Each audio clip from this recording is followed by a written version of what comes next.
call this Saline City Council work meeting to order.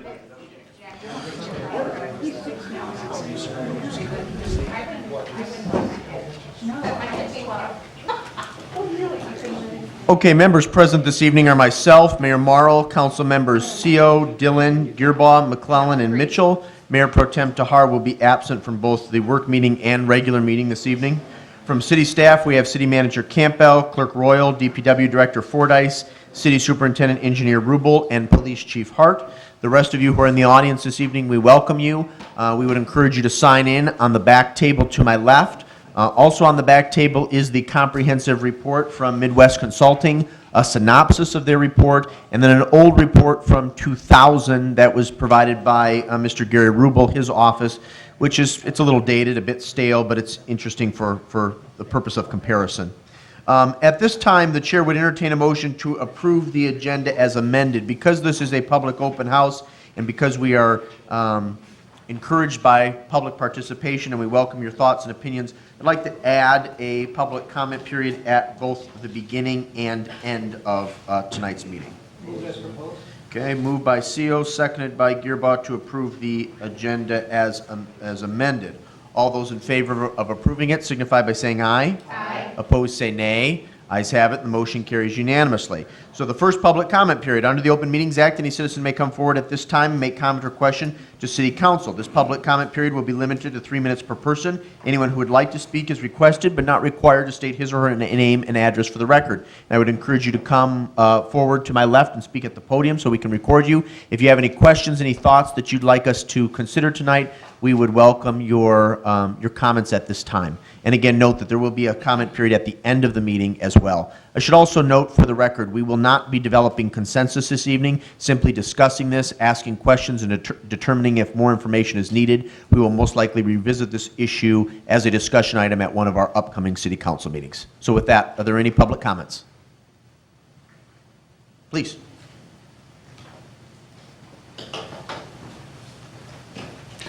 Andy Hatfield, 206 West Henry. Thank you very much for this meeting. I think a lot of us are very excited to talk about this issue. My first reaction to the study, I think the information regarding the potential four-way stop sign and light at the intersection, I really enjoyed that study. I appreciated how it was done and learning what the parameters were, and it all made a lot of sense to me. I would like to raise some concerns I have with the data that was collected on Henry Street in April. The first concern I have is concerning volume. I think we're looking at two things, right? Volume and speeds. And concerning volume, I think it was done on spring break week. So I think there might have been some issue with maybe not being representative of the typical volume. But even considering that, there's only one area that was really the same as the data that was collected in 2000. And just looking at that comparison on the Risden area and just east of South Ann Arbor Street, looks like it's gone up about 33% in that time. So we definitely are seeing more volume, even though it's not a huge data set, right? It was 1 day and then 2 days. The other interesting thing that I would like to say is that the pneumatic tubes, when they're used on a street like Henry Street, I sat on my porch and I watched a lot of people slow down to a crawl before they went over them. So I think when people can see what's there, even if they don't know what it is, it changes people's behavior. And I would like to see a study that would be done with radar that was inconspicuous, so it didn't change people's behavior. The other information, I was trying to unpack the data and see what the downhill speeds on Henry Street were, but it wasn't unpacked that way. So it was an aggregate, and I think when people are going uphill versus downhill, I was talking with Councilwoman McClellan just before, you need to spend 10 minutes in front of our houses. There is clearly a speed difference. So understanding what the difference is between that aggregate. And the final point I want to make, and I say this with a slight tinge of embarrassment, but me and one other person who lives on my block, who I will not name, did go over the tubes just to see it for a control. We were not trying to manipulate the data, but just to see if there was a control. We went over the tubes at about 55.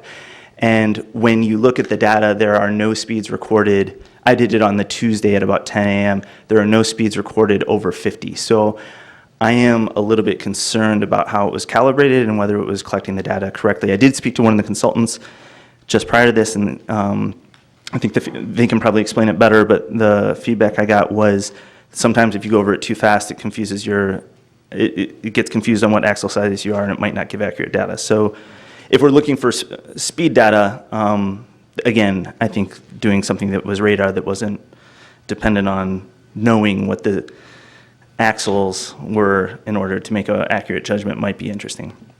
I think those are all my points. Thank you again for doing this meeting. I can't stay. I have a small child at home, but I look forward to continuing the discussion. Excellent. Thank you. We'll make sure to follow up with you. Appreciate your comments, Andy. Additional citizen comments? Then we'll proceed to the discussion portion of tonight's agenda, a Henry Street traffic study.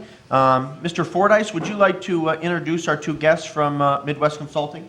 Yeah. And again, I would remind my colleagues and our guests to please make sure to speak into the microphone because this meeting is being recorded. This study was kind of a cooperative effort between the Department of Public Works, the Road Commission, and Midwestern Consulting.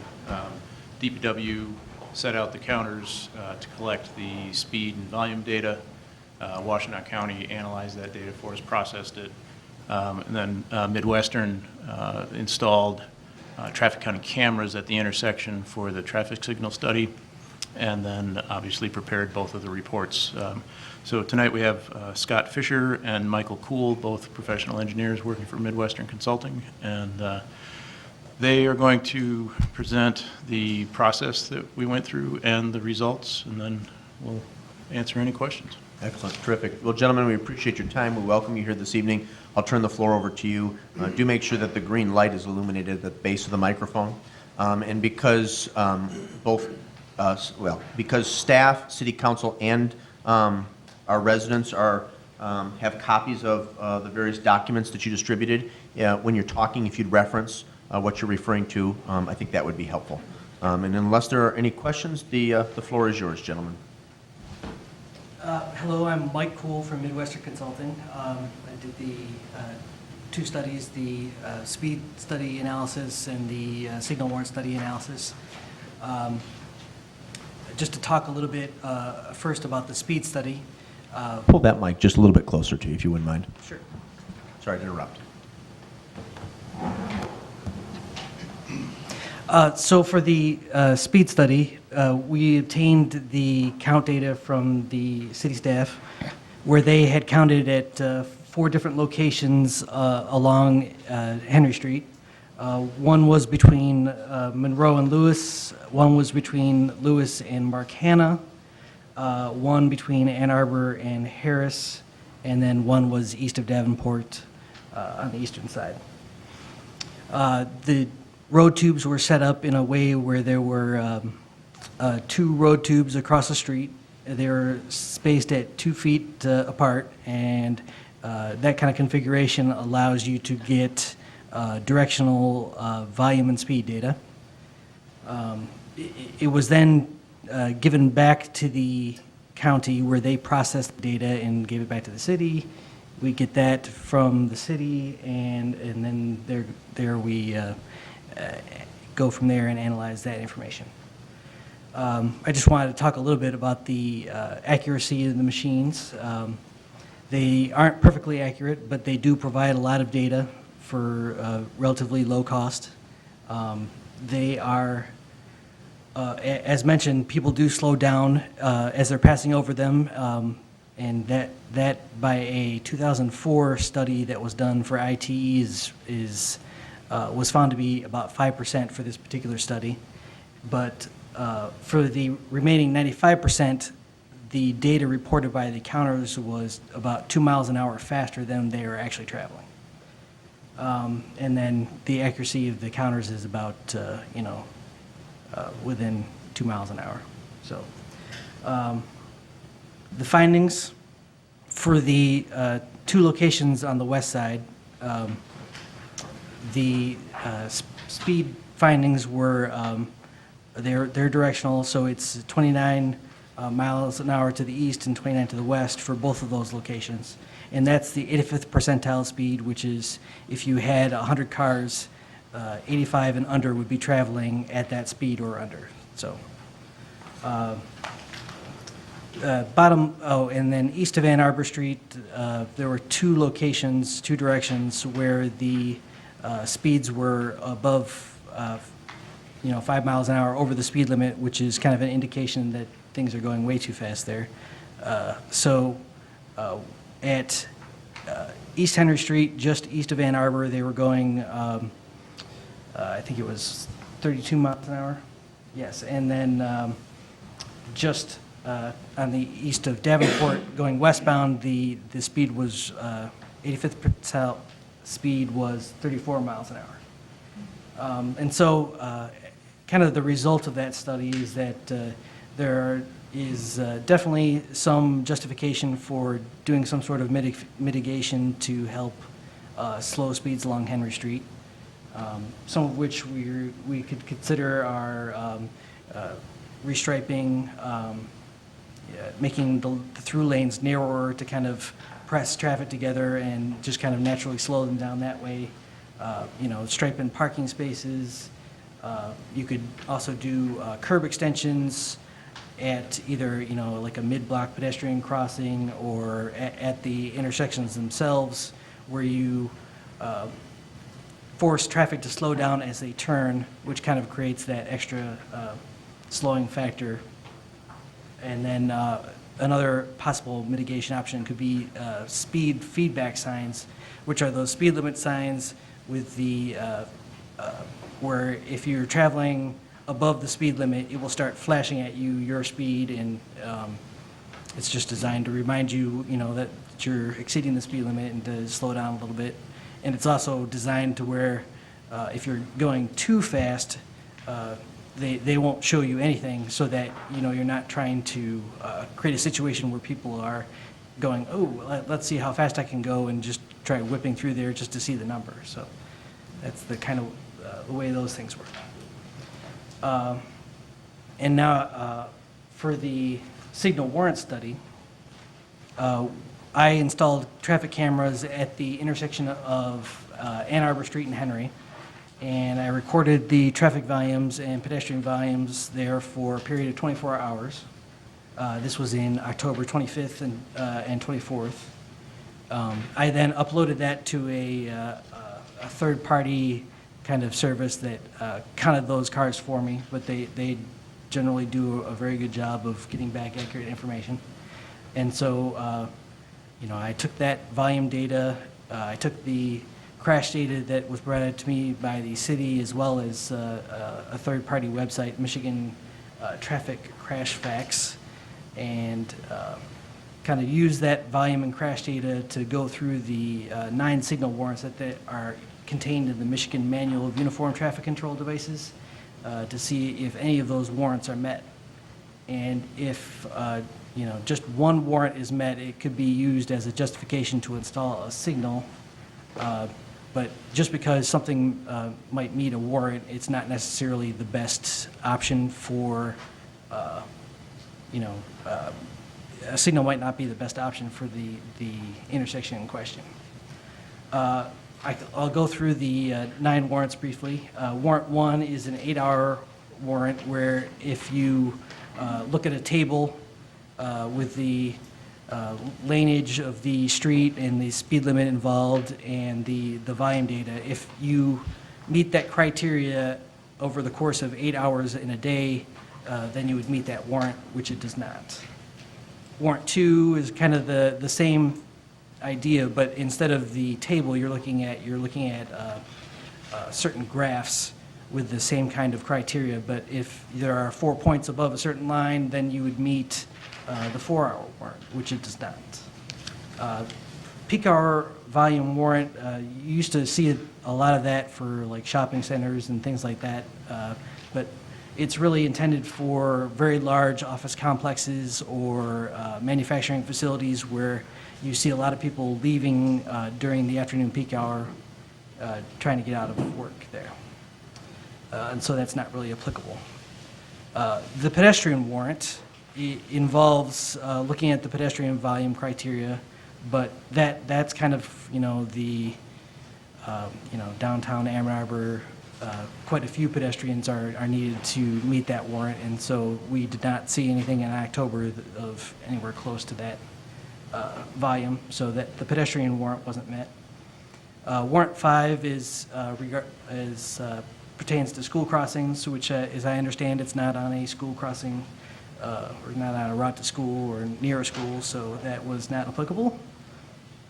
The coordinated signal system warrant has a distance to the nearest signal criteria, which it was too close to Michigan Avenue, therefore that isn't met. Warrant 7, the crash experience, we looked at about 5 years of data, and you're looking for accidents that a signal could prevent, and typically those are angle crashes. And so, except for the year where there was a signal there, it did not meet that warrant. And then, as the signal was there during that year, 8 of the 11 accidents there were during that time period when there was a signal installed. So we kind of threw that data out. So we felt that the crash experience was not met. Roadway network had to do with volumes, certain volume criteria. And then warrant 9 is intersection near a grade crossing, and so since it's not near a railroad, it didn't meet those warrants. And then finally, we looked at it for a four-way stop, and the criteria for that is also volumes and crashes, and it did not have enough volume to meet the four-way stop warrant. And if you guys have any questions. Care to make any additional comment? He pretty much got it all. Okay. Mr. Fordyce, any additional comments before we do a round robin? Make sure you speak in the microphone. Just one comment that Mike hit on there. We did, for about 9 months have a traffic signal at that intersection. We unfortunately don't have volume information, so there was no way to prorate that crash experience and see if the traffic signal was increasing accidents or if it was just the volume increase there. There is a little bit of a phenomenon when you take an intersection and turn it to a stop control that you do end up with some more rear end crashes, and I think that's the type of crash that increased in that situation there. Just a little aside there. Appreciate that. Any additional comments from staff? Mr. Campbell, Chief Hart, Superintendent Rupel, anything you'd like to add at this time? No, sir. No? Okay. Very good. Well, gentlemen, appreciate the report and the presentation. Needless to say, this is an issue that we take very seriously. We want to ensure that the folks who live on Henry Street or do business on Henry Street are safe, and that quality of life is preserved to our best of it. We preserve it to the best of our ability. Excuse me. And there's a lot of information here. I'm going to begin with Councilmember CO and end with Councilwoman McClellan. So, Jack, any questions for either our guests or city staff? Not so much a question. I would ask as a point of clarification, though, for both of you gentlemen as professional engineers. As a police officer, we use the Michigan Manual on Uniform Traffic Control Devices frequently. Can you explain perhaps a little bit about how the warrants are developed? What kind of we rely on that as a Bible, I guess, for trying to determine how to structure roads and traffic control devices. Can you explain a little bit the derivation of that it comes from perhaps experience or engineering studies, or what's the basis for the Michigan Manual? From what I read in the manual, it's a kind of a culmination of quite a bit of study from all sorts of engineers in the past. Beyond that, I'm not familiar. The other thing to just add is the Michigan manual is certainly based on the federal manual, which probably takes into account a lot more nationwide type studies. So when they put those components into it, it's not just based on what, say, we see in Southeast Michigan. It's based throughout the country. So just a little bit more history of how they're able to combine a lot of that information into it at that point. So it's fair to say that this manual is a compendium of a lot of knowledge, a lot of experience over the years. It's not just some one person's idea of how best to structure Yes. Thank you. Thank you, Mr. CO. Councilwoman Dillon. As far as crash data, what would be the threshold of number of accidents It's 5 crashes in 1 year. in 1 year? So, I mean, roughly there. I mean, in 15, we had 4. I mean, what's the plus or minus on that? I guess. There is no plus or minus, it's just if. You just have to have 5? Yep. Okay. And, If I could jump in. Yep. They should be crashes that are subject to correction by a signal or a stop sign. And half of the year when we had 4, they were rear-end collisions, which again are generally not correctable by a stop sign. That is correct.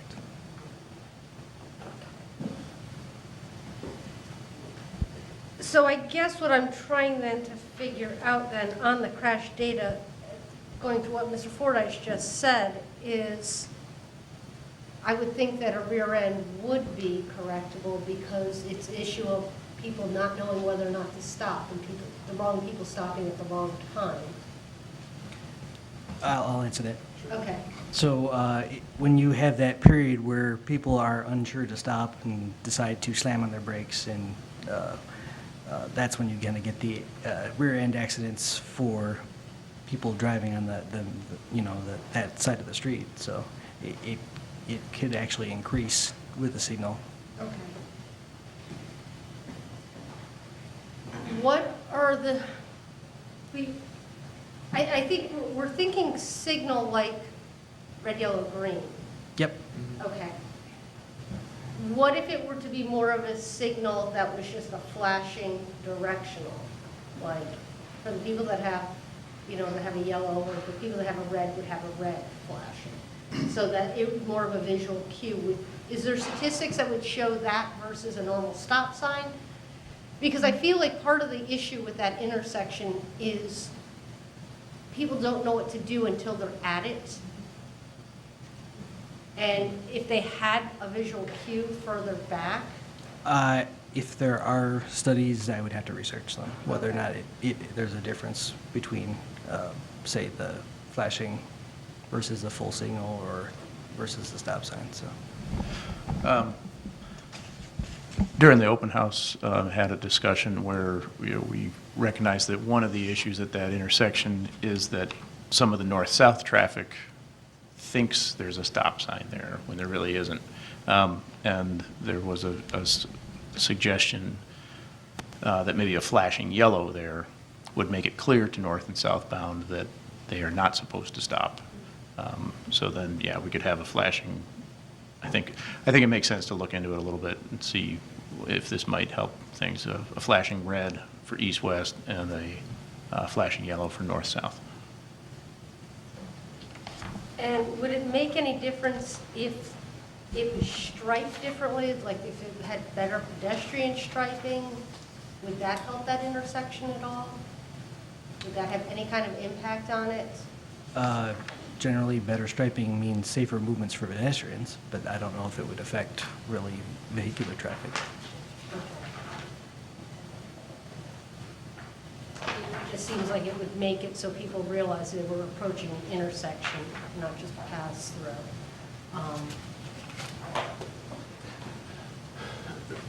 Okay. I think that's it for right now. Thank you. Mr. Dillon, can I have you pass that microphone to Mr. Gearboss so that the gentleman can keep the microphones they have? Thank you very much. Appreciate that. Councilmember Gearboss. There's not really a lot of information here that surprises me. I think I drive this road every single day, and so I've seen this, and it's considered pretty much what I expected.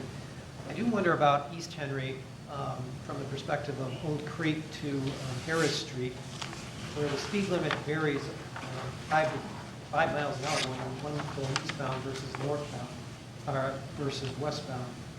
Any idea what that could be contributing to it? I know I've had people have concerns about Davenport Street where they're turning right and blowing through the stop sign, trying to beat whatever, I think, in terms of trying to get up Henry Street.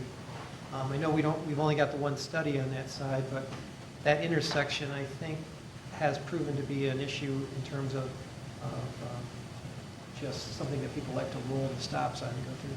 Just an observation that this seems to support that issue, that people are speeding down East Henry exceedingly with 24 miles an hour. Would that be a potential, I didn't notice that, is where we would potentially put a pump out or something? We haven't started talking about that at this point.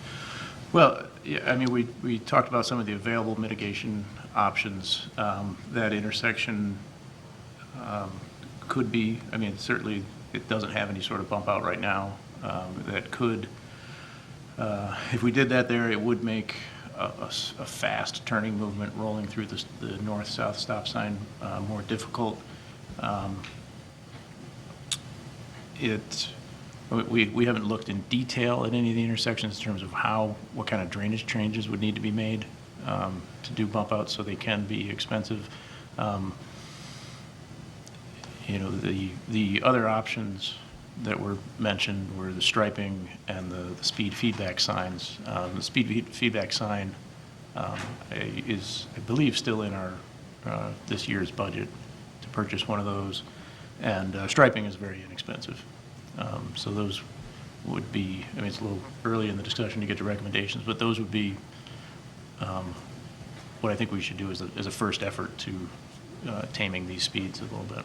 From my perspective, I was just asking if we needed to do more assessment on East Henry Street, because obviously that's where we're seeing almost 10 miles an hour over the speed limit that really needs to be addressed, not only through enforcement, but whatever else we can do to address that. The other one is looking at eastbound between I guess it would be between Henry Street and, between Harris Street and South Ann Arbor Street. Again, is that expectation that we believe is that people are speeding up to hit the stop sign, stop, and speed up the hill, trying to do whatever potentially could be happening. The higher speed is to the east there, if I'm correct. So if I'm not mistaken, that profile goes back downhill once you are east of Ann Arbor. So, you know, they could be gunning it to get through the intersection and just maintain that speed and get a little bit of extra momentum through the hill. It's just amazing that going downhill slows, but then when it kind of flattens out after past Harris Street, traffic seems to slow, but they're gunning it going westbound to get, before they even get to the hill, they're gunning it, and then they get to the hill and start going up the hill. Well, I would like to mention that on that count that was east of Davenport there's kind of a wide open field. What's there? It's the historic property. Historic property. And so I think, you know, maybe people are getting that feeling of wide openness as they're traveling through there and say, you know, I don't have to stop till further down. I'm just going to go fast kind of until we get to there. Feels open, not enough houses. And it's all in that area. So westbound traffic is significantly faster than eastbound. Eastbound is on the south side of the road where all those houses are, driveways. There's probably people parking there. So as soon as you're driving by parked cars, everybody has that tendency to want to slow down a little bit. Westbound, though, there's no houses, no driveways, so they probably just see that of, here's a wide open strip, I'm just going to drive. And they probably don't even necessarily realize they're doing 34, since a lot of cars these days with the engines, you know, you barely push on the gas and you're doing 30 miles an hour. So they probably don't even realize it until they get almost all the way down. Thank you. Thank you, Mr. Gearbaugh. Councilmember Mitchell. Thank you, Your Honor.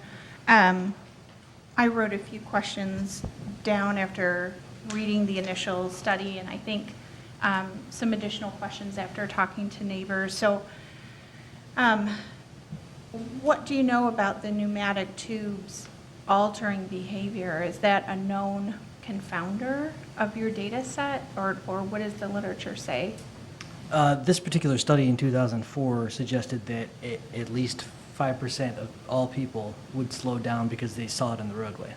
Okay, but that is... And they would throw that data out, and of the remaining amount, it was found to be 2% higher than they actually were traveling. Okay, so I remember you talking about that. So what number, that so- aggregate effect does, they didn't really go into, but just that machine counts are just your typical cheap way to look at a lot of data. Have you performed this type of study using alternative methods other than the pneumatic, or is that? I've never used a radar gun, Okay, or LiDAR, or whatever it's called now. okay. But, you know, I have done tons and tons of machine counts. So. Oh, okay, all right. So I want to raise an issue about the spring break count, because that would affect not only vehicular traffic, but pedestrian especially. And even though this isn't near a school, it's kind of near a school because it's tucked back in there. So I don't know what some of our members who are neighbors might say about that, but can you speak about that a little bit and our concerns? I know from the number of pedestrians we counted, it wasn't close to meeting the warrants for that either. Yeah. Right. Also, the pedestrian count was done in October. It was? Yeah. Oh, excellent. The speed study was done in April. And people walk in October. Okay, so I really appreciate that. I was concerned, so I'm really happy to hear that it was done during a time when people might be walking. I mean, Mr. Fordyce, what about the fact that it is, so my kids didn't go to this school. Do people go through for Pleasant Ridge? Do they go on Henry, and do they go down in Arbor Street? They would if it was safe. My kids would never go that way because I would never let them cross there. But is the traffic volume increased enough during school operation that maybe we need to re-examine those numbers? What we'll do is we'll compare the volumes from the speed study to the volumes at the signal study. Okay. And see if they're significantly different. And then if they are, then we can make a decision about that, whether that warrants a One of the repeat. numbers was, kind of kissing that limit right there. And it was over, let's see, this is the signal study? Yeah, on the warrant Okay. study, there was, Like 968? yeah, but that was 1 hour of a 6-hour requirement. I see, so So, even. and that, that's again, a those good- counts were done in October. Okay, So- so that wasn't, all right, so that's making me feel better that some of the data we're looking at are, all right, let's see, what else did I have as far as questions? It's a lot of paper. All right, spring break pedestrians. Regarding striping, there's a new kind of striping that has been kind of the hot thing in municipalities where it's more of a 3D effect. Have you, are you familiar at all? Or I see a little nod of, okay, right. I had actually been talking with Councilmember Gerbach about it, where especially on roadways, for example, the ones that say like school ahead or slow school ahead, that type of, as you're driving down the road, you see that text, you read it as you go. It's something similar to that where if you're far enough back and you're looking ahead, it starts to give kind of an effect of there's a person crossing the street or something like that. They start to be very creative. They're certainly not widely used, otherwise we probably all would have driven across them at some point. So due to them not being common, I've heard about them. That's about the limit that I've heard with them. Certainly on more hilly type areas, they work a little bit better due to that change of elevation. You can get a little bit better perspective on it. Really to give you further feedback, I definitely need to look into that quite a bit more at that point. Right, I mean, so my understanding is that it is newer, but are you aware of any studies done about the comparison of the effectiveness? Is No studies. I think I have heard that drivers end up being very surprised by them the first time that they go through it, which is certainly understandable. Yeah. Aside from that, have not had too much detail at this time. And I think I heard someone say that, it's one thing to do these areas that are closer to intersections, but the area between Davenport and Old Creek still remains kind of a challenge. But then, Mr. Fordyce, I think you were saying this current budget would cover that what's it called, a speed aware The speed feedback sign, yeah. feedback sign. Yeah. Is that where the placement would be? We would move it around. Oh, I Yeah, see. that was the Okay. intent. It's not permanent. Yeah, it's battery operated, so we can mount it on any signpost. Okay. We had sample unit, I don't know, a year and a half ago, and moved it to I 3 or 4 remember. different locations. And Yeah, I remember. Yeah. Okay, all right, thanks. I think that finishes all my questions. Thank you, Councilwoman. Well, last but not least, Councilwoman McClellan, who also doubles as a resident of the area that we are assessing this evening. So Councilwoman, the floor is You yours. can come and sit on my porch anytime and use the radar gun if you want. But my first question or comment is, I guess, what do we want this street and these intersections, how do we want them to function, I think? Because when you're talking about, not meeting the warrant for school crossings and not meeting the warrants for pedestrian volume, I think part of that, at least from my perspective, is because it's not perceived as something safe to do. Like, I would never, when my kids were 5 and 6 years old, I would never let them walk to school because I would never let them cross Henry Street, or not Henry Street, but North and South Ann Arbor by themselves. It just wouldn't. I mean, even now, when they're teenagers, I kind of like, you should probably go up to Michigan Ave and cross over there, and then come back down and go around that way. So I guess thinking about, especially that intersection at North and South Ann Arbor, is how can we make that more pedestrian friendly for the businesses, for the neighbors, just for everybody. And I know it doesn't meet the warrant necessarily, but I mean, do we want it to meet the warrant, I guess? That's just a comment that I have on that. So if I may really quickly, the thing to keep in mind is the signal warrant we looked at was for traffic. It was red, yellow, green. You can always keep in mind that you can do the rectangular rapid flashing beacons, you can do additional signage.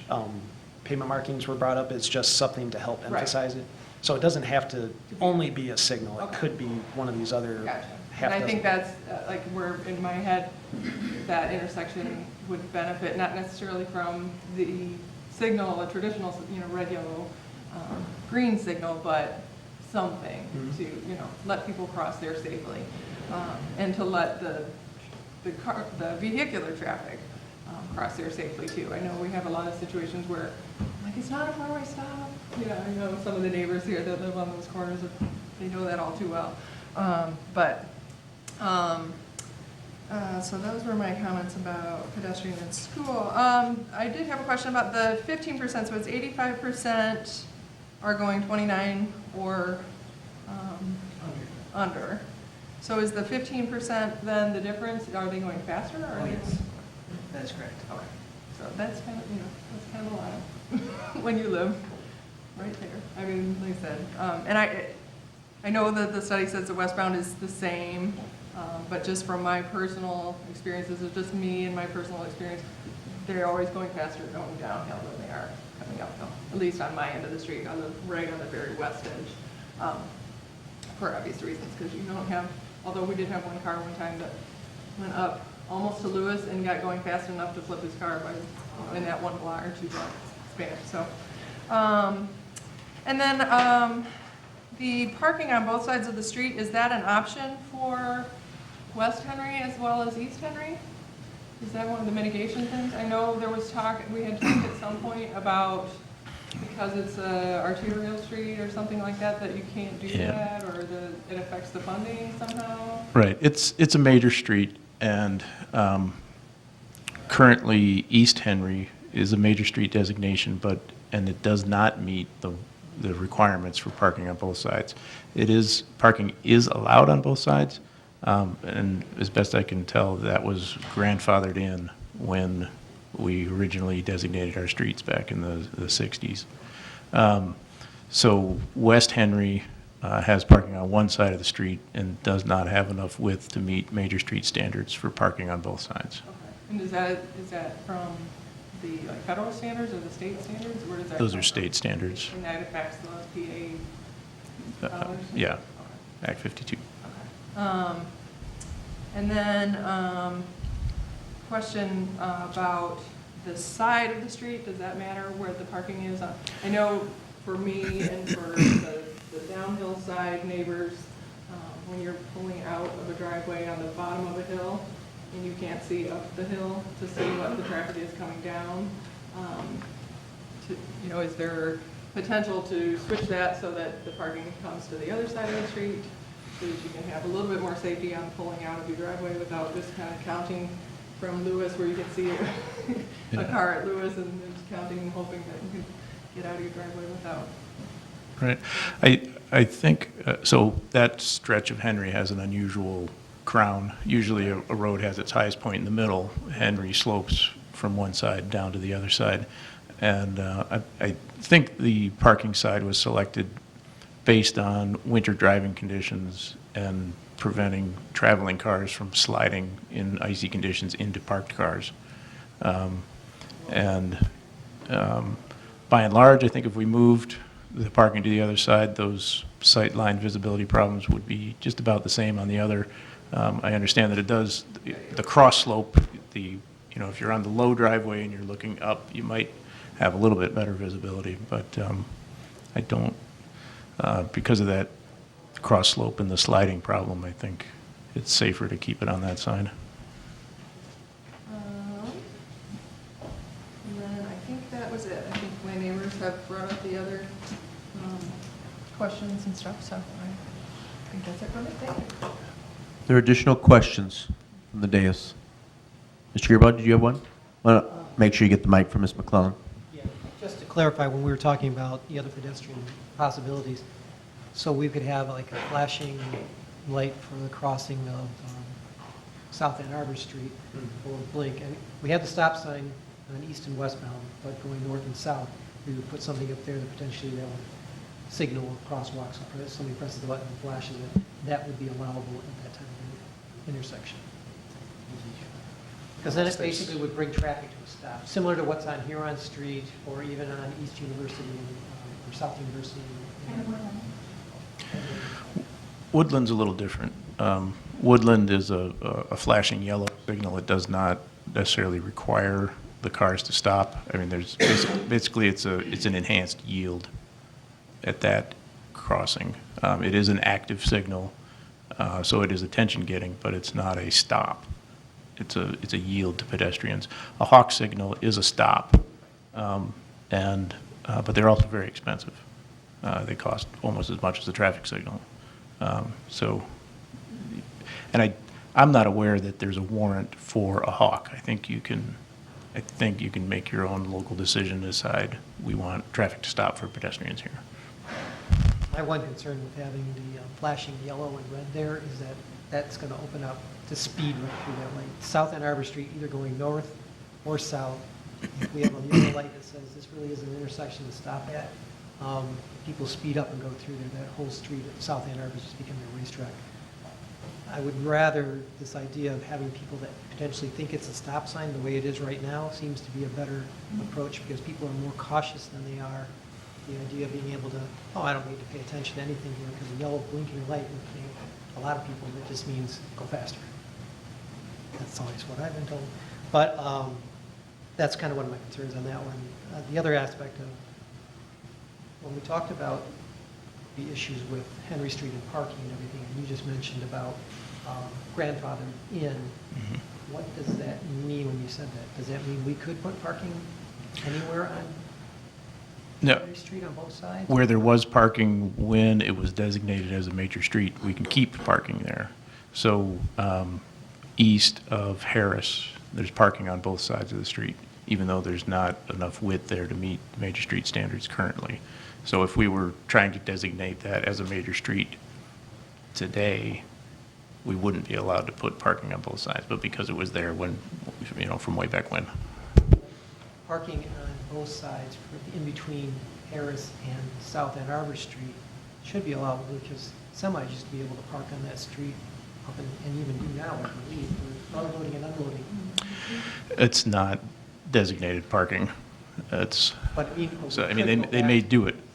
I don't think we can. I think as you move more towards complying with the standards, I think you're kind of stuck with that progress. That'd be one thing I'd want to investigate because having my grandfather and everybody living on a street, that was always designated for when R&D was in there. The fact that Klingenberger may be going back in there, that type of issue is going to be a potential, I mean, not going back there, but expanding. Yeah. We know there's going to be issues with parking there and everything, so I think that would help with even the additional traffic that's going to be as a result of Risden Heights, and then also Klingenberger if they decide to expand. So there's a lot in between there that I think would help potentially address some of the speeding that's going on that street if we try to control or add more problems to handle on that section of the street. So. Mr. Fordyce, I'd ask that you make note of Mr. Gearbaugh's comment and follow up on that when we revisit this issue in 2 weeks. Okay. Additional questions? Well, let me just say this. First of all, gentlemen, we appreciate your time and your thoughtful analysis. Mr. Fordyce, I agree with you that there's some low-hanging fruit here that comes at a relatively nominal cost and could have a tangible impact on the community of East and West Henry, and that's striping and speed feedback signs, which, as you indicate, are in this current fiscal year's budget. I believe it was mentioned by Mr. Gearbaugh, and I had actually the same reaction, sort of a gut reaction when I reviewed the material, that there may need to be some additional assessment done along East Henry. I want to reread this material, but that was also my initial thought as well.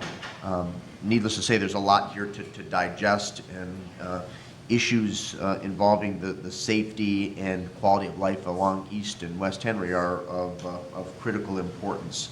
I want to touch on this just one more time for the record, because I know I have indicated this on numerous occasions in the past. It's just it's a sticking point for me. But that intersection of Henry and South Ann Arbor, I can't tell you how many times I have to bite my tongue, or otherwise I would just spew obscenities when people come to a complete stop and it is not a four-way stop. So I think that's something that we need to continue to vet and explore. I know the data doesn't indicate significant accidents there, but certainly there are occasions where we almost have accidents, and conversely, I think that in the future we will have them. Again, this was a good discussion. I would ask my colleagues, if you do have thoughts or questions between now and our next council meeting, please direct those to City Manager Campbell. We will revisit this as a discussion item at the end of our next agenda. The other thing that I'm reminded of, seeing the chief to my left, is I don't want traffic enforcement to be lost in this conversation.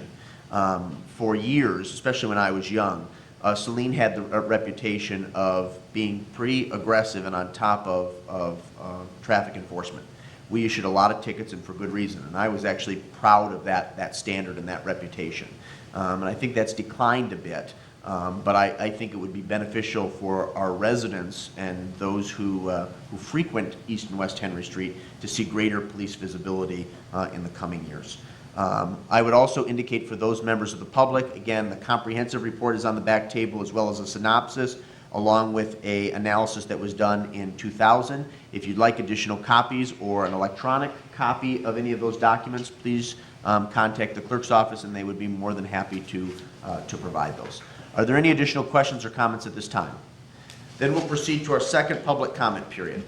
Under the Open Meetings Act, any citizen may come forward at this time, make comment or question to City Council. This public comment period will be limited to 3 minutes per person. Anyone who would like to speak is requested but not required to state his or her name and address for the record. Please.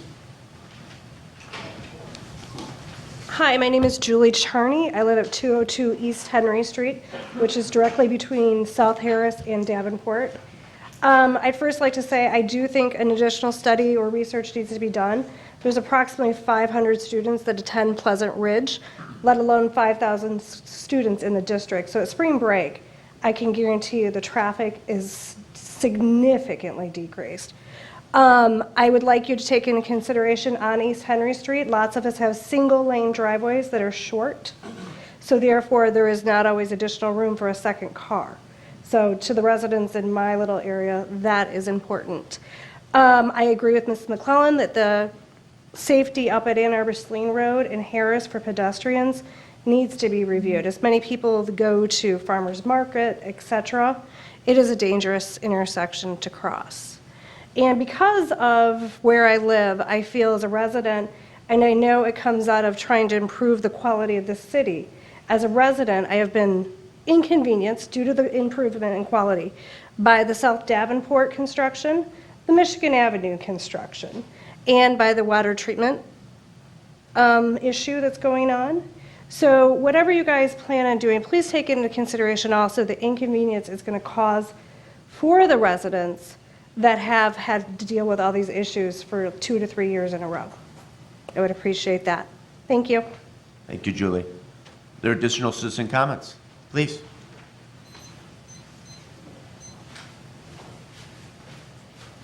Hi, I live at 99 West Henry. That's right by the Frontier Building. Just an observation.